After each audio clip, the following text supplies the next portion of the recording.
បាទប្រិមត្តបងប្អូនការប្រកួតរវាងកីឡាករបើសង្ឃឹមអ្នកលេងចិត្តសាស្ត្រប៉ះគ្នាជាមួយនឹងអ្នកលេងក្បាច់ល្អគ្រប់គ្រឿងគឺធុនស៊ីហុងទៅបដិការប្រកួតក៏បងប្អូនដឹងថាចប់ទៅសពគ្រប់ទៅហើយក៏មកដល់ខណៈពេលនេះលោកគ្រូថេនទទួលបានរង្វាន់ធំអាចនិយាយថាជាសក្ការៈមាសរបស់លោកគ្រូសេនម៉ូថេនប៉ុន្តែការឌឺដងផ្លែផ្កាពាក្យសម្ដីរវាង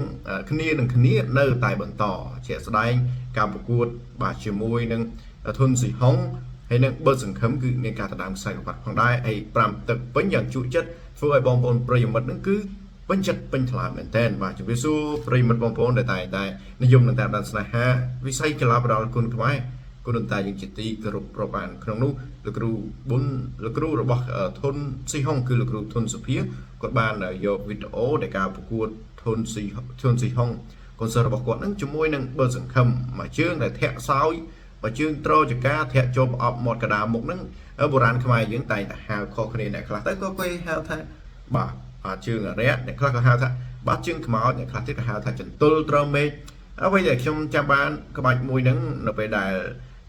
យុទ្ធគុណក្រមខំដែលគេបង្ហាញស្នៀតគុណបុរាណគេហៅថាបាទជើងខ្មោចខ្ញុំក៏ចងចាំហើយក៏គេ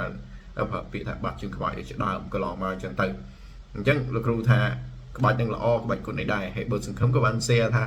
បើមិនអស់ចិត្តអីទេអាចក្បាច់ស្អាតតែបើថាអស់ចិត្តទេអាចជួបគ្នាជា2លើកអីជាលើកទី2អីចឹងនេះគឺជាការបើកផ្លូវឲ្យអ្នកទាំងអស់គ្នាអ្នកទាំងពីរអាចជួបគ្នាសាជាថ្មីខ្ញុំគិតថាការប្រកួតមួយនេះស្ថានីយ៍ណារៀបចំក៏អាចផ្ទុះដែរបងប្អូន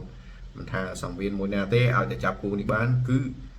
ផ្ទុះតែម្ដងសម្រាប់បងប្អូនប្រិយមិត្តគឺគាត់ក៏មិនអស់ចិត្តដាច់ស្រេចដោយសារអីការប្រកួតបងប្អូនឃើញហើយថាធុនស៊ីហុងក៏មានផ្លែមានអាវុធមានស៊ូល្អក្នុងការជំនួបជាមួយកីឡាករបាស់បឺតសង្ឃឹមចំណែកឯបឺតសង្ឃឹមក៏មានតែក្នុងការបញ្ញាក់បោះមកជង្គង់ភ្លុច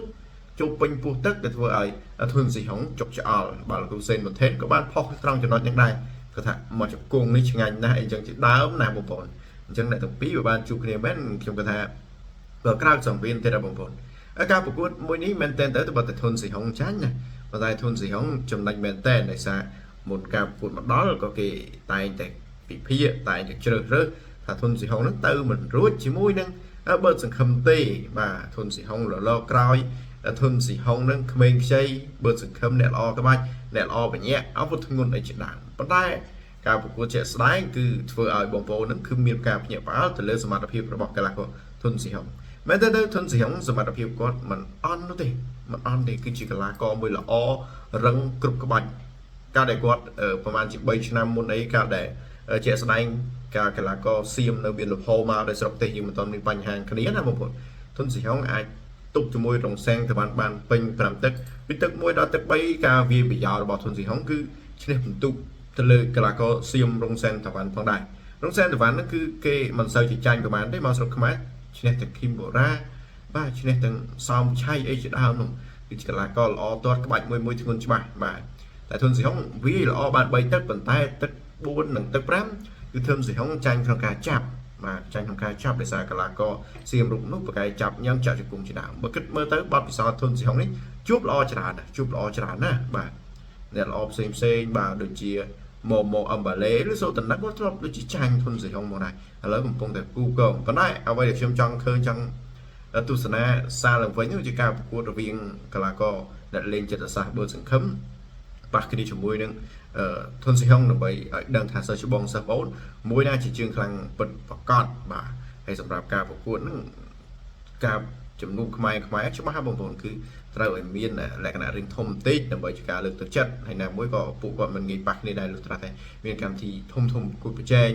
ឬក៏ជើងឯកថ្នាក់ជាតិជាដើមបាទជើងឯកថ្នាក់ជាតិគឺពេលខ្លះយើងវាយ